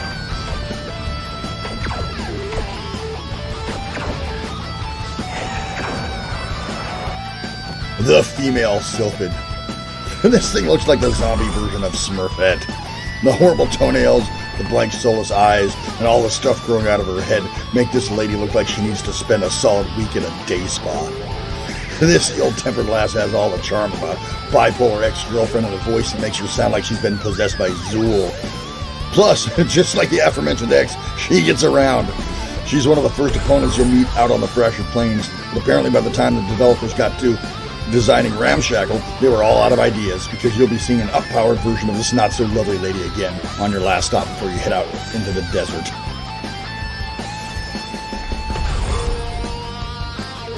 Sky Song Summit.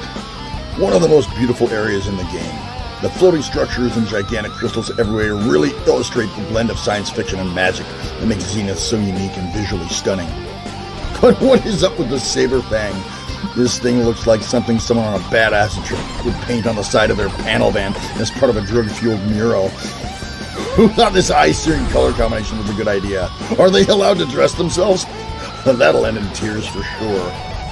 A face that only a mother could love, and glitchy movement that apparently gives it the ability to occasionally tunnel through solid rock makes this ill-tempered critter one of my least favorite animals in the game. You're gonna want a litter box and a can of spray paint to deal with this monstrosity.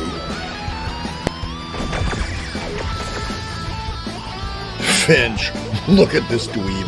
He looks like he's wearing the brand new outfit his mother got him at Old Navy for his first day on the big job.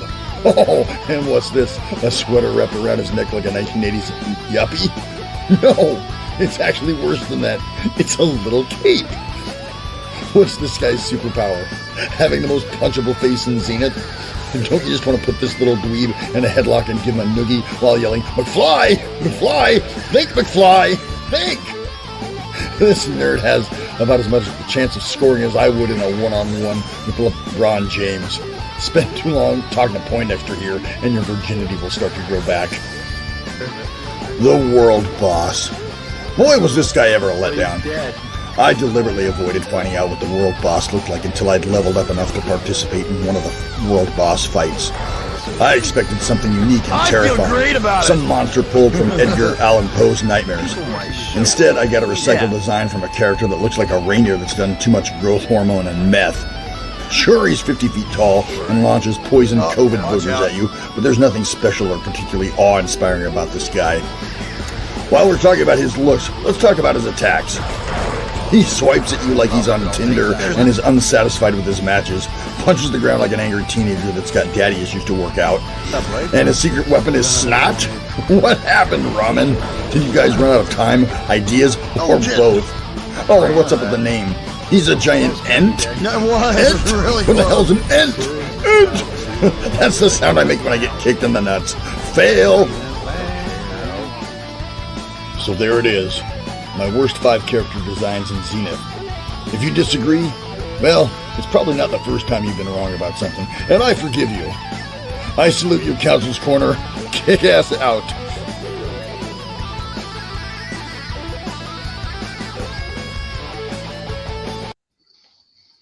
Oh yeah. Hell yeah. That was awesome. Thank you, Captain Kick-Ass. That was a great contribution, man. Thank you. For sure. That was awesome. Now, what was everybody's favorite if you had to pick one? Or the World dude, Boss. he was just dead on all of them. Yes. Like Or the Slinkies. No, I did like, so I skipped the place where the water elementals are. So I didn't see them until I was making my second run through with my tank mage. And we ran into them. I can't remember the zone they're in, but we ran into them with Zay and Kaliki. And they're like, oh yeah, we got to kill this one, do this. And I'm like, I've never seen these things before. Like, why do they only exist right here? Like, it's the first different thing in the game. Like, you know, because they start recycling all the enemies, and then all of a sudden a brand new enemy shows up. Then they're so specific to one spot that you level over that area before you even get to it. So, Right. you know, it was that's the only thing I disagree with, but that's just because I hadn't seen them and it was something new. By the time finally did. I'm on the same page. I liked Water Elemental, but now I'm questioning my tastes. You be you, Budo. I liked there's his description a description of chance Finn. maybe That they was do. really funny. When he goes behind him, it's a cape. I feel like if there was any character NPC that would be closest to Meta's avatar, probably real life Meta right there. Oof. Do you disagree, Meta? Are you on Bogus on that? Okay, good. All right. Where is he? He even said he was coming back. He got lost. 9:56. He got lost in his bong. I think so. He fell in. He went into the Forever Bowl. But yeah, he's dead on with his descriptions, and just the like the hounds. Like the only hounds I thought were cool were the big hounds and the dude, I've forgotten all the zone names. It's been so long since we played regularly. The forest. But the big ones that are black The and have the gold forest. emblems, the gold on them. They look like Egyptian. Those I thought were really cool, and that's Amaranth probably the Forest. only hounds that I really The like. demi dog. The Demi Dogs, yes, something like that. That sounds about right. And yeah, the world boss, like seeing him for the first time, it was a very big letdown because I was like, oh, It he's just a looked like they couldn't decide on he's what a he was man. supposed to look like. Let's give him antlers. Let's give him giant monster teeth. Let's do Well, this. Let's do that. he looks Make a just bigger like the version of that normal other ints. creature. He's Yeah. just big. Isn't he Yeah. just? I thought that's all it was. Why would you except make for the I mean, world crystals. boss look anything like anything else in the game? Yeah, It's that I mean, is ridiculous. It it's just an makes MMO staple to take models and just reuse them for the world just boss though, for for the main everything. guy. Yeah, yeah. You take a small weak. model and you make it 20 stories tall. That's It no, it's cheap, it's lazy, whatever. But I mean, for me, it was a huge disappointment because I'm like, I'm expecting something. I'm not expecting something you've already seen. You know, it's like the first time you run into the assassins or the cultists, and you're like, oh, it's Shin. You Yeah. know, Yeah, that was why wouldn't you It's like, like you traitor. Heavyfoot? That's such an yeah, it's insult. like he lost all of his uniqueness. It's like all of a sudden there's a Yeah. zillion of them. You're like, oh wait, this was a character. Why is he everywhere? That makes no sense. Yeah, at least Mika and Amani, at least they're kind of different. But Yeah. I don't know. There are so many weird choices, and the further I get out of Zenith, like I have all these fond memories, but I get out of it and I'm like, why would anyone do this way? Why would they do this? And I mean, I hate that I feel like I'm becoming a hater. But I mean, I feel like I've had so much more negative to say than I've ever had positive. You know? and yeah, and it is so weird. It's that weird double-sided thing of like, oh, you this, that, the other, but they nailed a couple things. We got the movement and something about the like it has something special, and like that can't be denied. But when it comes to the overall game development, it's like when there's more content, I know Bonely might not, but the rest of us are going to go back and No, I'll go back. 400 Boney said hours into content, it. he's down. Yeah, Okay, content. all right. I look, I'm level 40. I started a second class. I tried to get it going. I played it a ton before I knew any of you guys. I mean, I didn't have a guild and ran through. I was level 40 before I had a guild. I was just doing the whole thing myself, running around, meeting random people here and there, doing it like that. I had a ton of fun with the game. I had a lot of fun with the game. But like, as somebody that never plays an MMORPG, most of my games, when they're over, they're kind of over. I mean, unless besides multiplayer. And so with this game, it's like, I was told, or it felt like, or it was communicated that in these types of games, it doesn't exactly end. Like once you end, it's a new beginning to something else. That's how what they I was typically are. expecting. And that's where the letdown is, because it's like I enjoyed the Agreed. whole initial experience leading through it. But then what happened was once we got to the top level, the only new content they came with was shit in the lower levels, like the little extra missions and the little random stuff that they were doing there. And I'm like, well, wait, I already beat it. I thought this is supposed to start a whole new thing. And it's like once you get that little cycle of runs that you're doing, it's like, well, Yeah, where are the raids? Yeah, it's like, all right, they I did could- it. I just feel like I did it. It's like I don't Yeah. feel compelled to do anything. You mean else. by But if molten core? there's other Yeah. things that are good, I'd certainly go back in and Yes. They could redeem themselves if they came out with new content of raids, this, that, the other, with new big bosses. That'd be it. I was just gonna say those water elementals really kind of remind me of the end boss for Molten Core, kind of a lot actually. Now that I think about it for a moment. The more you think about it, the more they will be. That is just crazy. But yeah, exactly. I think, oh god, I mean, there's going to be sound bites eventually of us repeating the same 10 things over and over and over. But yeah, give me instanced dungeon content. Give me a reason to play at least once a week. That's all I need. I will have so much fun. The first few weeks I'll run it every night, and then we'll get into a swing and we'll do it once a week. And that's great as a guild because it gives us a thing we have to do. We have to keep our times up. We have to keep our dungeon, get the boss down. It gives guilds a way to compete with each other. Like, oh, well, we got the dungeon done in an hour and 10 minutes, where you're starting timers and you're competing with other guilds. And I'm so mad we don't have it. And speaking of guilds, this is just a reminder that this whole show, all of this happened because we met each other on Zenith. Right. We were in the same guild, and then we said, hey, we can do more. And then we realized, hey, we want to play other games. And then all of a sudden it became not a Zenith guild, not an MMO guild, it became a VR guild. And that's what we are. We're the VR guild. And anybody that's 18 plus, we want you to come join. Have fun with us. We love playing every game. Oh, yeah, we do. One thing I was going to say about Zenith getting people back is that they should have, like daily types of quests and consumable objects as rewards for stuff. Give people something that they're going to use up so that they want to go back and get more of it. Like, that's something that I'm loving from the PokerStars VR is I've been buying the cigars just because it's hilarious to be sitting there at a table with a stogie or whatever. But it's gone forever once you use it. So you want to play more and buy more. Say that again, Bonley? I said, then they explode in your face because you bought the cheap ones. Those are the expensive ones, actually, by the way. Oh, they are. I thought they were the cheap ones. And Siberian in our chat, they agree. Siberian's like, yo, me, I'd like to join. Yeah, come join us. Come have some fun. Join us. Are you not in the guild, Siberian?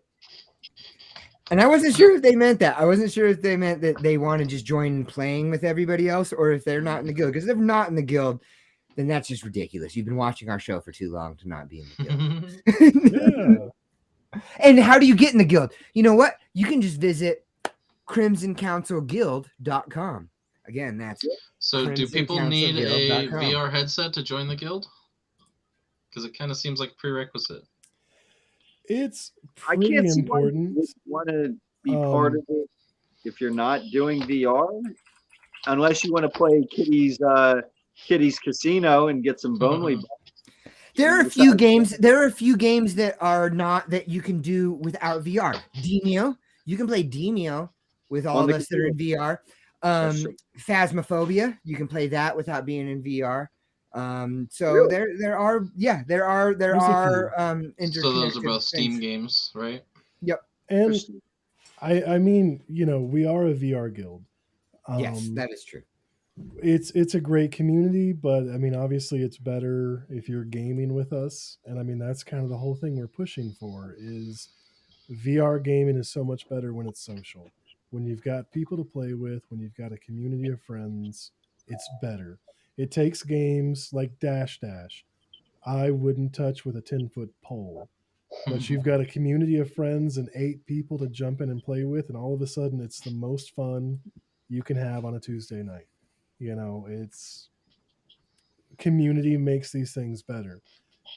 So if you don't have a VR headset, join up and you'll be wanting to buy a VR headset by the end of the week. So right, pretty much. The good thing is right now you've got the Oculus Quest 1, Quest 2. They're both available super cheap. There's new things coming up on the horizon that are also super cheap. So and when it comes to exactly the price compared to like a gaming computer to play VR, play VR, you're around $1,000, or any of the new systems like Switches, comparable. But I mean, the fact that you can get a VR headset for as cheap as you can is astounding. And the quality is great. And the community, for whatever reason, in my opinion, the community is better in VR than it is in other games. It doesn't seem as toxic. It feels like there's a lot more people helping and trying to... everyone wants the same thing. They want more people in VR. I think is kind of where it's coming from. It feels more personal too. It's harder for people to be a jerk when they feel like they're actually with another person as opposed to just being an anonymous screen talking to a keyboard or whatever. There was one time we were talking about meeting for the show, and I was like, "Yeah, let's jump in and do a webcam chat." And Bonley's like, "No, let's meet in real life. What game do you want to get into?" And it's like that's such a good point because I want to hang out with you. I don't want to just watch you on my computer screen. So funny. My problem with that is we try to meet in games. Like we just had a leader meeting in what were we doing, Endemio, and we were all playing the game. And like trying to talk about something serious. It's like, well, we can talk about this later. We met up to talk about this. But funny. it's the downfall of the virtual world. Is a lot of fun. But You can make private heroes hangouts, right? Yep. what I wish you could do is go into the Heroes Hangout and put something else like YouTube videos or something on that projector. One of They us have or that- all of us need to put that in the suggestions box for Denio. They have that in the bowling, in the Forever Request table. Bowling. Yeah, You can walk over and they have a screen and you can watch YouTube on there, anything. That's cool. Yeah. That's something you see a lot in VR chat, so people can hang out and they can all listen to the same song or watch the same movie. That's cool. Which is another thing that's really cool in VR when you think about something silly like Netflix. But you can open up Netflix and you can have a party of 4 people hanging on a couch watching a movie. Bigger than that is Forgot. better than that is big screen. Have you guys got big screen? Big I've screen got is big- better. You are So correct. cool. So cool. And it's like people post, Have you you done don't an event in big screen? pardon? Have you done an event in big I screen? haven't hosted them. No, I just pop in and see what because there's so many public channels on there. Like I like it for the random pop in, because it's like when you get in there, you can just go into public channels and there'll be 3D movies. The other night I actually I put it on just randomly in bed because before I was going to bed I was like, let me just watch something real quick and see what they got going on. They had the 1960s Batman TV show, so awesome. It was so cool, and it was on a That's big funny. screen. You're sitting in the theater. It was really neat. I've seen live sporting events in there where people watch a game or something in there. I watched some basketball in there one time. I mean, The 3D movies in there are really cool. It's a neat thing. that's actually, we need to remember that. That's a good topic for our next one is communal VR experiences that aren't like esports or aren't a game, because there's other things. So that's a good thing, a good topic for next one. And before we end up, I want to just say thank you, Siberian, for saying that we're great. And finding a community is one of the best things. And you're part of that community, even though you're not in the guild. You're in the chat. Yeah, And so it's get awesome. in the guild. I don't know why. I thought you were in there already. I did too. I assumed you were someone else's name. You've been hanging out with us all this time, and Yeah. we don't even know you. So get in and hang out with us for real. I'm enjoying. That's That's the wow. cool thing too, is that VR Yeah, is such a small community. crimsoncouncilguild.com. Yes. And the But top of the webpage is join our Discord. And I was just saying And you that just go there. Stop pausing when you're talking. You take these long dramatic pauses. He's doing it on purpose, Bowie. I'm like a yo-yo out here. I'm like, no, but what I was trying to say is that it's such a small community now that like most of people's favorite VR streamers and different things you can get with these people. They will communicate back with you. Like if we get big, as we grow and we continue to grow, you guys can play with us. We will hang out. We're very accessible. It's not like your typical YouTube people that you'll never hear from, you'll never communicate with, you'll never be able to part of your life personally. With us, you can jump in, connect with us directly, play games with us, and we're going to grow in a very interactive sort of way, which is really cool. Yep. Yeah. Well said. And on well that note, said.